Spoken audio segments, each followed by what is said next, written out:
एक बार एक हट्टा कट्टा आदमी अपने बहुत सारे सामान के साथ एक रेलवे स्टेशन पर उतरा। रेलवे स्टेशन के बाहर गया, वहाँ पर बहुत सारी टैक्सियाँ खड़ी थी।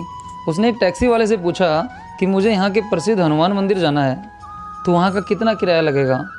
टैक्सी वाले ने कहा कि साहब 200 रुपये लगेंगे। उस आदमी ने अपनी समझदारी दिखाते हुए और मोल भाव करने के उद्देश्य से टैक्सी वाले से कहा कि इतने पास के 200 रुपये, तुम लोग तो बाहर का आदमी समझकर लूट रहे हो लोगों को। हनुमान मंदिर इतना तो पास है, मैं तो अपना सामान लेकर खुद ही वहाँ चला जाऊँगा। ऐसा कहकर वो अपना सामान सर पर उठाकर पैदल ही हनुमान मंदिर के लिए निकल पड़ा। लेकिन कुछ देर सामान उठाकर पैदल चलने के बाद उसे एहसास हुआ कि सामान का वज़न कुछ ज़्यादा ही है, उसे टैक्सी लेनी ही पड़ेगी।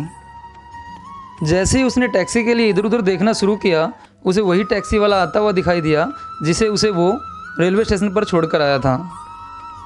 उसने टैक्सी वाले को रोका और पूछा कि अब तो मैं आधे से ज़्यादा दूर तक पैदल ही आ गया हूँ, अब यहाँ से बताओ कितना किराया लगेगा। टैक्सी वाले ने जवाब दिया कि साहब 400 रुपये। उस आदमी को बड़ा गुस्सा आया। उसने टैक्सी वाले से कहा कि पहले 200 रुपये, अब 400 रुपये, वो भी आधी दूरी पैदल तय करने के बाद। क्या हमें पागल समझ रखा है। टैक्सी वाले ने बड़ी शांति से उसे जवाब दिया कि साहब इतनी देर से आप मंदिर की उल्टी दिशा में जा रहे हो, मंदिर तो दूसरी तरफ है। उस आदमी को कुछ नहीं समझ आया, कुछ नहीं सूझा, अपनी गलती का शायद एहसास हुआ और चुपचाप उसकी टैक्सी में बैठ गया।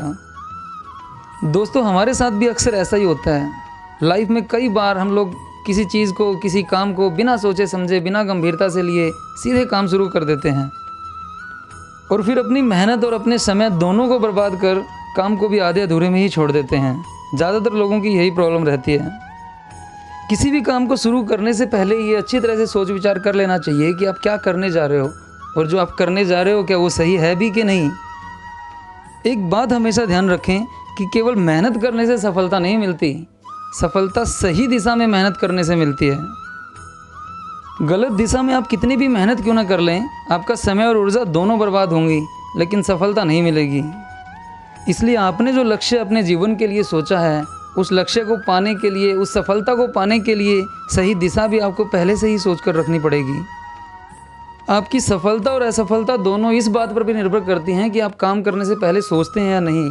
आपने ये सोचा है कि नहीं कि आप जिस दिशा में जा रहे हो, जिस दिशा में काम कर रहे हो, वो दिशा सही है कि नहीं। क्योंकि दिशा विहीन काम भी किसी काम का नहीं होता। कोई भी काम हाथ में लेने से पहले ये अच्छी तरह से सोच लें कि जो काम आप शुरू करने जा रहे हैं वो आपके जीवन का लक्ष्य है कि नहीं है।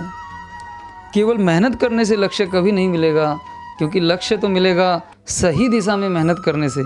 अगर आप मेहनत गलत दिशा में कर रहे हो तो उस लक्ष्य का कोई मोल नहीं है। गलत दिशा में आप जितनी भी मेहनत करोगे वो आपको लक्ष्य के पास नहीं, लक्ष्य से उतना ही दूर ले जाएगी जितना आप उसके पास जाना चाहो।